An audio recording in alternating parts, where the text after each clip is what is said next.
ఇంతకుముందు ఏంటంటే ఇప్పుడు ఒకప్పుడు ఎడ్యుకేషన్ లోన్ ఉండేది. ఈ రియంబర్స్‌మెంట్‌లు ఇవి ఉండేవి కావు. రియంబర్స్‌మెంట్‌లు అసలు కంప్లీట్‌గా వదిలేసేయండి. ఇప్పుడు అది టాపిక్ కాదు మనది.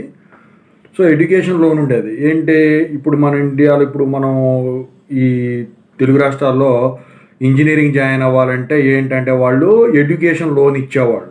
సో, ఈ ఎడ్యుకేషన్ అంతా అయిన తర్వాత పలానా షూరిటీని బేస్ చేసుకొని వీళ్ళు లోన్ అంతా క్లియర్ చేసుకొని ఆ షూరిటీకి ఏదైతే పెట్టారో అది తీసేసుకొని వచ్చేసేవాళ్ళు స్టూడెంట్స్ అప్పట్లో. ఆ తర్వాత రియంబర్స్మెంట్ వచ్చింది, అది పక్కన పెట్టేసింది, టాపిక్ కాదు. అయితే ఇప్పుడు ఇదంతా ఎందుకు చెప్తున్నానో మీకే అర్థమవుతుంది. వెరీ ఇంపార్టెంట్ అండి. ఎందుకంటే చాలామంది దీని మీద ఆశ పెట్టుకొని ఉన్నారు.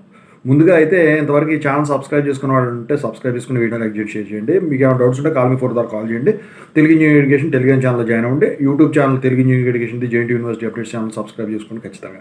ఈ టాపిక్లో వెళ్తే ఏంటంటే చాలామంది వచ్చేసరికి ఏంటంటే యూఎస్ వెళ్దాం అనుకుంటున్నారు, యూకే వెళ్దాం అనుకుంటున్నారు, కెనడా వెళ్దాం అనుకుంటున్నారు, ఆస్ట్రేలియా వెళ్దాం అనుకుంటున్నారు. ఫీజులు పెంచేస్తే అది వేరే పద్ధతి, అది పెద్ద ప్రాబ్లం కాదు. ఫీజులు అంటే పెంచేదాన్ని బట్టి మనం లోన్ తీసుకొని వెళ్ళిపోతాం.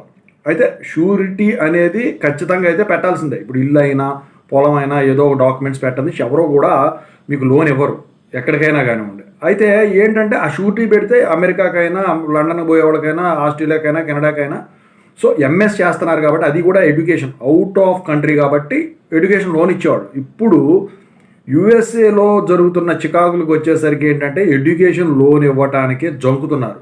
ఏంటంటే ఇప్పుడు ఫర్ ఎగ్జాంపుల్ మీరు పెట్టే డాక్యుమెంట్స్ ఏదైతే ఉంటో ఆ ప్రాపర్టీ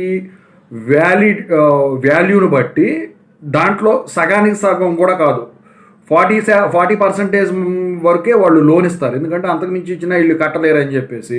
ఎందుకంటే ఇప్పుడు దాన్ని కట్టలేకపోతే వీళ్ళు జప్తు చేస్తే అప్పుడు దీనికన్నా ఎక్కువ డబ్బులు రావాలి, మిగిలిపోయినవి తీసుకొచ్చి మీకు ఇచ్చేస్తారు. అయితే ఇప్పుడు ఇదేంత ఎందుకు చెప్తున్నానంటే మీరు యుఎస్ వెళ్ళాలనుకుంటే ఈ ఎడ్యుకేషన్ లోన్ అనేది శాంక్షనింగ్ అనేది ఎక్కడా కూడా ఆల్మోస్ట్ జరగట్లేదు.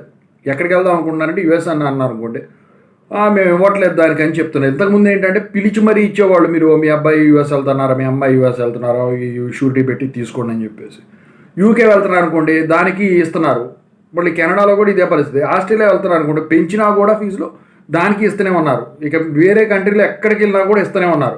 ఈ ఒక్కదానికి మాత్రం ఇప్పుడు జరుగుతున్న చికాకులను బట్టి, ఎందుకంటే అక్కడికి వెళ్ళిన తర్వాత వాళ్ళు ఏమన్నా పెట్టి షూరిటీ పెట్టడం వల్ల ఏంటంటే ఇప్పుడు ఎంతోమంది అట్లా రోడ్ల మీద అవుతారు. ఇప్పుడు ఆర్థిక వ్యవస్థ కూడా దెబ్బతింటుంది. ఎందుకంటే అందరికీ జప్తు చేసేస్తే ఇప్పుడు ప్రభుత్వానికి బ్యాడ్ నేమ్ వస్తుంది, బ్యాంకు బ్యాడ్ నేమ్ వస్తుంది. కాబట్టి ఇలా డెసిషన్స్ అయితే తీసుకున్నారు. ఇక మీరు కనుక యుఎస్ కానీ యూకే కానీ ఇక ఎటు వెళ్ళాలన్నా కూడా మీరు సొంత డబ్బులు ఏమన్నా ఉంటే, అంటే మీరు బాగా ఉన్నవాళ్ళైతే, ఒక ₹1,00,00,000 వెనకబడి వాళ్ళైతే ఇక్కడి నుంచి అక్కడికి వెళ్ళడానికి ఒక 60 లక్షలు అవుతుంది. కాబట్టి 60 లక్షలు ఉంచుకోవాలి. ఇక ఆ తర్వాత అక్కడ బతకడానికి పార్ట్ టైం జాబ్ చేయనిస్తే ప్రాబ్లం లేదు, లేకపోతే మీ సీన్ అంతా తెలిసిందే కదా. సో ఇక నుంచి జాగ్రత్త పడండి. ఖచ్చితంగా అయితే మీరు పే చేయాల్సింది. You need to pay if you want to leave this country and if you want to